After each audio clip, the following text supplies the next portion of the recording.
Hi, I'm Louisa Shafia on ehow.com. Today I'm going to show you how to make a homemade, quick, fresh tomato sauce.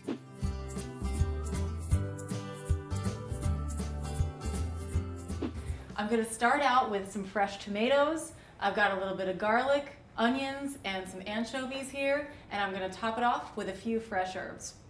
So first I have my pan heating. I'm going to add some olive oil to the pan. I always like to be generous with my olive oil. Now I'm going to throw in my onions. Got that nice sizzle going. That means my pan was hot. I'm going to let these soften in the pan.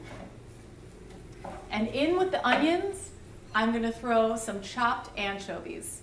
Now, it's a good idea to throw your anchovies in early when you're making tomato sauce because it gives them time to melt and really disintegrate into the sauce. So if you have someone that's picky and doesn't like anchovies, they won't even be able to detect them in this sauce. And I love adding anchovies to tomato sauce because it really gives it a nice salty base. It's really good for giving it a foundation of flavor. Okay, so while that softens, I'm going to throw in a little bit of garlic.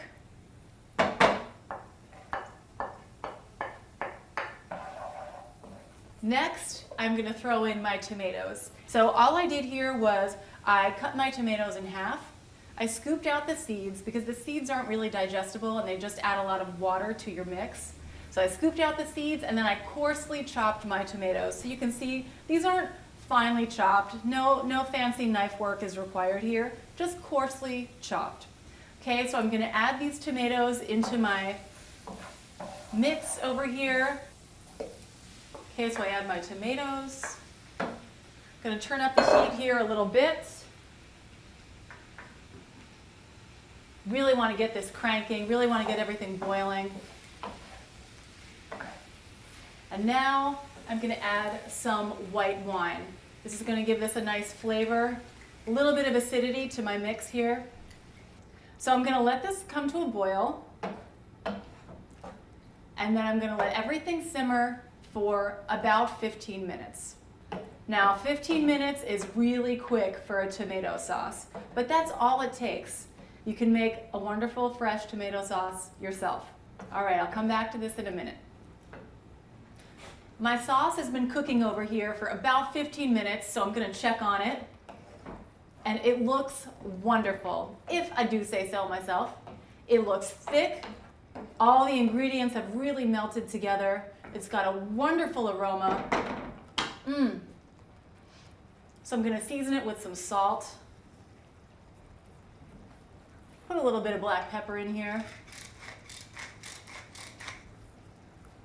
And that looks great. Now this is a wonderful foundation for a stew, for a soup, for anything you want to add to this. You could add shrimp in at the end. You could cook mussels in here. You could add beans. Cannellini beans would be great. Chickpeas would be wonderful. This is a really versatile base for anything you want to do with tomatoes. Now I'm about ready to serve this, but before I do, I'm going to throw in a few fresh herbs. I have some basil here that I coarsely chopped, and I'm throwing this in at the very end because basil does not need a long time to cook. I don't want to cook the perfume out of this. I just want to activate the flavors, and that's it. I want this herb to keep its beautiful bright green color. And for a change, I'm going to put this pasta sauce over a whole grain instead of using pasta. You don't always have to serve tomato sauce with pasta. So today I've prepared some farro. This is an ancient grain. It goes all the way back to Roman times. And it's a form of wheat. It's got a whole lot of protein in it, and it's unprocessed. It's got a wonderful mild nutty flavor. And it's a great change from pasta. You could use any whole grain that you like. You could use quinoa, millet, barley, really anything that you have around. This looks beautiful. I'm just going to top it off with some chopped parsley, just for color. And it's always good to have extra olive oil. I'll drizzle a little bit on here. Gives it a nice shine too. Some salt. and a little more pepper. This looks beautiful. And it smells like summer. I'm Louisa Shafia. Thanks for joining me. See you next time on ehow.com.